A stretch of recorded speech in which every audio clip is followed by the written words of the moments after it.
देखिए, इस साल जो है इस मुल्क की आज़ादी की 75वीं जो है वो सालगिरह है। इसलिए मौजूदा हुकूमत वक्त ने इस साल को जो है अमृत महोत्सव के तौर पर मनाने का ऐलान किया है।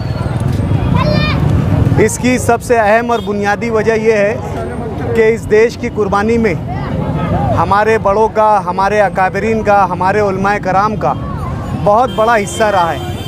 इस देश की आज़ादी के हर कोशिश में जो है हमारे बड़े, हमारे बुज़ुर्ग, हमारे उलमाए कराम शामिल रहे। आज हालात ये है कि हमारी कुर्बानियों को फरामोश कर दिया जा रहा है। तारीख़ के साथ छेड़छाड़ करने की कोशिश की जा रही है और ये साबित करने की कोशिश की जा रही है और ख़ास तौर से मुसलमानों को ये एहसास दिलाने की कोशिश की जा रही है कि इस मुल्क की आज़ादी में तुम्हारा कोई हिस्सा नहीं है। इसका सिर्फ़ और सिर्फ मतलब ये है कि मुसलमानों को इस मुल्क के जो मुख्य धारा है उससे दूर करने की कोशिश की जा रही है। इसमें कोई शक नहीं कि इस देश का हर मुसलमान जो है वतन परस्त है, अपने वतन से मोहब्बत करता है और अपने बड़ों की कुर्बानियों को कभी फरामोश नहीं कर सकता। आज यकीनन ये झंडा हमारे लिए हमारी आन बान शान और हमारी जान से बढ़कर है।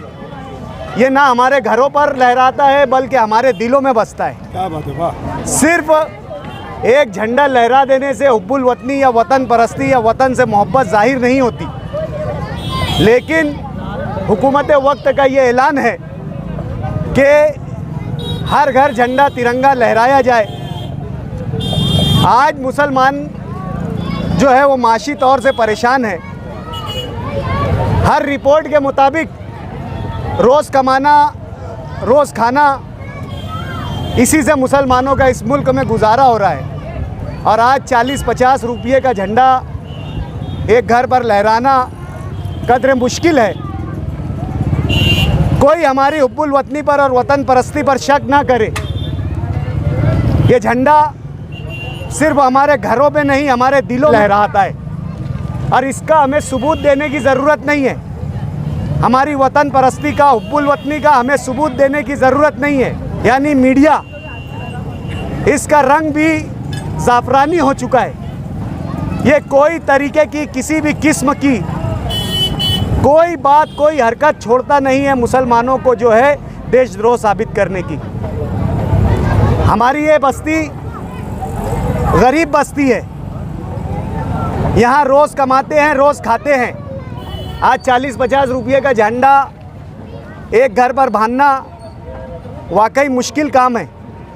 इसलिए हमने ये तय किया है कि हम इस गरीब बस्ती में घर घर झंडा लहराकर जो लोग हमसे ज़ाहिरी हुब्बुल वतनी का सबूत मांगते हैं उनको हम सबूत देंगे कि हम न सिर्फ ज़ाहिरी तौर से हिंदुस्तान हमारे दिल में बसता है, न सिर्फ जो है बातनी तौर से दिलों में हमारे हिंदुस्तान बसता है, बल्कि हर हमारे अमल में हिंदुस्तान बसता है। इस बात को साबित करने के लिए ये घर घर झंडा मुहिम हमने चालू की है और अल्हम्दुलिल्लाह ये कामयाबी से हमकिनार हो रही है। हमारा टारगेट है कि इस इलाके के 10,000 घरों पर जो है 15 अगस्त से लेकर 31 अगस्त तक ये झंडा लहराए। ये मुहिम का हमने शुरुआत की है और आप लोगों से गुजारिश करते हैं कि इस मुहिम की कामयाबी के लिए दुआ करें। देखिए, ये जग ज़ाहिर है कि जो 7 शोधा मालेगांव शहर में जिनकी याद में शहीदों की यादगार बनाई गई है, ये जग ज़ाहिर है कि इन्होंने देश की आज़ादी में कोशिश करते हुए अपनी जान गंवा दी और फांसी के तख्तों तक लटक गए।